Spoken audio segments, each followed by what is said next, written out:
Welcome to an episode of Chat Sports Talk, and welcome to week 2 of the college football season.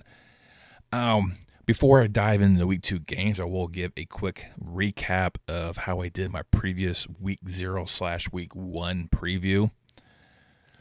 Not too bad. Definitely some question marks out there for the rest of the season, and then we dive into the upcoming week. I'll do another 12 games. This will be the last time I do any games outside of Saturday. Starting week 3, I'll just do nothing but Saturday games only. So I won't be doing any Thursdays or Friday games here on out. And we're going to have a very busy weekend. NFL starts off with week 1. I see continuation of the college football. Definitely a huge matchup coming up this week. So let's go ahead and dive into what I did last week. Last week I did 12 games stretching from week 0, kickoff in Ireland and ending in Tallahassee. And I'm going 7-5. Florida State was overhyped. They went 0-2. Getting beat by both ACC opponents. So they're already 0-2 at conference play. And they still have other heavy hitters to play in conference. So chances of Florida State making the playoffs this year are slim to none. Now, they can still try to wiggle their way into the conference, win the conference and sneak in that way. So there's still a slight hope. Paul Fibon has already put a fork in them, saying they're done. There's still a path with this 12-team format. And pretty much, the big four all pretty much getting automatic bids. You imagine, the conference champion will have a high rank over the group members. So if Florida State and them going like 10-3, winning ACC, they can still get in the playoffs as a conference champion and still get a first round bye probably. I mean, that's how crazy this 12-team format is, how it's set up. But that's the case. You look at Georgia. They're one of the favorites. There's no doubt about that one.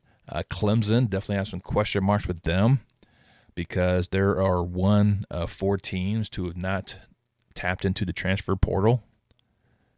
The other 3 are the service academies. But Clemson's doing it the old school way, doing the traditional way. I myself are not a fan of this transfer portal being overutilized the way it is now. They're treating it like it's free agency, and they're turning college football into more of a semi-pro type of aspect. So I'm not, a huge fan of players going to different universities each year just to get different opportunities. Sometimes I get it, especially if schools change conferences, head coaches leaves. So I get those transfers. But Clemson's just not doing it, and they're going old school, and it's kind of catching up to them. I don't see Dabo Swinney leaving Clemson unless he leaves voluntarily. I don't see him firing him, but he's going to have to adapt to the new college landscape. It showed there in Georgia. Georgia just demolished them, hands down. Miami looks really good. I failed to realize Cam Ward transferred from Washington State to Miami. Martinez, the running back, transferred from Oregon State to Miami. I wonder why that happened. Oh, yeah, that's right. Oregon State, Washington State, only 2 teams left in the Pac-12, which is still technically a conference, but not really. They're still getting paid the Pac money, but it's a whole convoluted mess with them. But Miami just went in the swamp and just handled Florida, and then now Napier's attacking the fans. So there's many different things out there, and you look at Coastal looking pretty good. Coastal and Boise State both look good in their games. I split those. So definitely a few games in there. I was correct on USC. I was correct on Notre Dame. So I pat myself. And we just kind of move on from there. And I'm going 7-5. And we'll see how we transpire this week. We'll start off with Friday, where we have a handful of games. 3 in the docket. Picked one. I picked the BYU SMU showdown. SMU now being in the ACC, which is kind of weird. But now they get to take on BYU in their second year in the Big 12. And right now, SMU is favored by 11.5. I looked at their game against Nevada. They didn't look very good against them. They still end up squeaking past them. But then I look at someone like now I look at BYU. It's like these one of these teams that always seem to do well. SMU's got a good, stout support. And right now, SMU is favored by 11.5. I'm going to go on the limb. I'm taking BYU. I don't know. It's just something about this game. It's just scratching my head why SMU is favored so heavily in this matchup. I mean, yeah, they got a decent running back and a good receiver, but I don't know. It's just something about BYU. It's going to play them tough. It's going to be a closer game. So definitely take BYU for the points. But I'll go BYU overall. After Saturday, the big game in the docket. Head to the Big House at Ann Arbor as number 10 Michigan plays host to number 3 Texas. This is going to be huge. It's going to be huge on the landscape of college football, especially for the season. Definitely determine part who's going to be number 1 after this, if not Georgia. And for me, Michigan had some struggles against Fresno State for 3 quarters of the game. It was to the fourth quarter that they finally, closed the door on Fresno State. Fresno State's a good program, good team, so I was not surprised about that. Especially have a new head coach, some new starters for Michigan. It's going to be bumps in the road. Texas, on the other hand,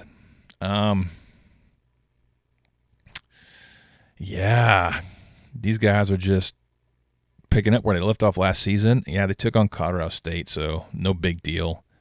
But they're going to come in the Big House. They're our heavy favorites by 7.5. Way this team is running right now, I have no qualms with that whatsoever. I think Texas will go in the Big House, surprise them. It might be a little bit closer than what some people really want the game to be. I think a 10-point victory could be at hand for Texas, but I am taking the Longhorns to win in the Big House. Now we head over to the Orange Dome over there in Syracuse. I know I'll call it the Orange Dome. It's a Syracuse Orange, formerly known as the Carrier Dome. Now it's the JMA Wireless Dome. And we have a ACC showdown between Georgia Tech and Syracuse. Georgia Tech went 2-0 this past week, especially a huge win in Ireland against Florida State. They're looking to continue their march in ACC play. Remember, they finished strong last year in conference play, getting pretty high in the conference. And they're looking to continue to build that momentum. King has a huge show in the past 2 weeks, over 400 yards passing. Definitely someone you need to account for. Syracuse will probably have a good showing. They always do, especially in these close type of games. Right now, they're not favored in this matchup. Georgia Tech has a 3-point advantage. Because of this, I would take Syracuse at home to knock off Georgia Tech. Kind of burst that bubble a little bit. Now time to deal with a little in-state rivalry. That's why we're going to deal with the Cy-Hawk Trophy this year, being held in Iowa City as the 21st ranked Hawkeyes take on the Cyclones of Iowa State. Iowa kind of showed they had a little bit of an offense last game, something they failed to really do last year. They were more of a defensive team, and relied on them heavily to end up winning these games. And Iowa State's going to be a very hard nut to crack, and definitely will take Iowa to the limits. Right now, Iowa's favored by 3.5. I'm okay with that. I'm also taking the Hawkeyes to win the Cy-Hawk Trophy once again. And I'll go deal with the I-35 showdown between UTSA and Texas State. This matchup recently has been pretty good between these two programs. Texas State took UTSA to the limit last year but couldn't complete the task. UTSA has got to replace some star players from that previous year. They struggled against Kennesaw State in the home opener, but it still ended up winning. So they got the W in the end. But there's definitely some chinks in the armor of the Roadrunners. But, the Bobcats are going to play them tough. Right now it's pretty much a even keel in terms of the odds. I will give a slight edge to UTSA because McCown actually proved pretty viable, over 300 yards passing, 3 touchdowns. But can the Roadrunners defense keep Madi cornered in the backfield for the Bobcats, who had 156 yards on the ground and a touchdown? And Hobart's definitely a good receiver as well, almost 100 yards with 2 touchdowns. So it's going to be a very key matchup. This one is a coin toss, but I will take the Runners to win in San Marcos. Kansas visiting Champaign as they take on the Illini of Illinois. And I got a debate about this one, whether I was going to cover this game or not, because once again, it's another program I tend to follow every so often, even though I know Illini football rarely has good seasons. Kansas is starting to see a slight decline a little bit. But Altmaier actually had a decent showing. He had 4 touchdowns last week. But the Illini defense keep Neal contained because he ended up having over 100 yards and 2 touchdowns. That passing attack by the Jayhawks, led by Grimm, should be pretty good. So he ended up catching over 100 yards for a touchdown. If they can somehow contain that, they could. I don't know. I think I'm kind of, going on the limb a bit because right now Kansas is favored by 5.5. I think he's won these games. Don't follow what I'm saying because I am taking the Illini at home. I don't know. It's just one of these games that could go in a weird direction, but don't quote me on that one. But I will take the Illini at home. Now we head off to Charlotte in the Dukes Mayo's Classic as NC State will take on Tennessee. Another top 25 matchup between 2 programs. The only 2 on the docket for this week. And, NC State should have a good showing. McCall had a pretty good with 3 touchdowns and only 1 interception, over 300 yards passing. But Tennessee is going to depend on Sampson if he can continue his rushing attack. He had over 100 yards, 3 touchdowns last week. And I think that's one of the things which defense is going to break? Because you have McCall and Concepcion on the Wolfpack, that dynamic duo of passer and receiver, or can the running attack of Tennessee come down? I think Tennessee is slightly better overall. NC State definitely has the weapons. Tennessee's favored by 9, so I'll probably take NC State for the points. I'm taking Tennessee to win in Charlotte in the Dukes Mayo Classic. Time to do an old showdown, old Big 12 showdown between Colorado and Nebraska. They're in Lincoln. Last week, I didn't pick them. I had North Dakota State winning in Colorado. That's like one of my little extra games. And the way that game first started, it looked that way. But Colorado came out in that second half and just manhandled the Bison offense where they couldn't do anything. And the offense was just continue to chug along. Sanders is showing to be a very stat-heavy quarterback. If he's given time, he will shred an offense. I mean, he had over 400 yards passing, almost 450 yards passing to be precise, with 4 touchdowns. And then Horn Jr. almost had 200 yards receiving on the other end and caught one of those touchdowns. So can Nebraska contain that offense? Can they withstand the Buffalo's defense and their attacking?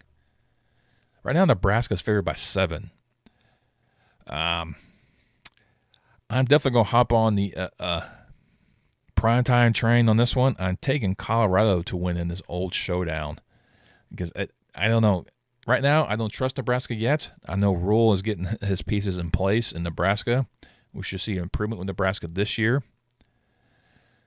I'm not going to anoint them anything in the Big Ten just yet, but they're going in the right direction. But I do think Colorado is going to be a tougher out than a lot of people anticipate, but I will take the Buffaloes. Then I have it to Eugene, Oregon, where the Ducks will play host to Boise State. Now, Boise State, that offense was immense when Genty had six